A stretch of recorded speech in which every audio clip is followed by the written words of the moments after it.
For today's video nga pala, mga idol ay pupuntahan naman natin ang Chaolong Moto Restaurant ni Idol Motodic, kaya naman samahan nyo. Kami mag-food trip dito. At maya-maya pa nga ay nakarating na din kami at dumiretso na kami sa loob at umorder na kami. Bubunggad nga sa inyo dato ang dalawang motor na pinaparaffle ni Idol Motodic na talaga. Namang naggagandahan at nakasetup na kaya hindi ka nalugi.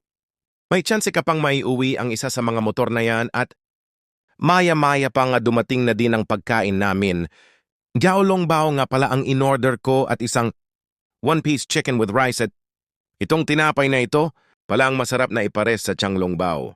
Kasama ko nga pala dito si Boss Madam nyo at ang pinsan niya na si Norvin. Ay, si Venson pala, haha.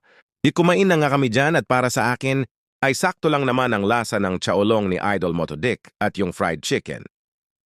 Tapos mo ay tuwabalo sabat.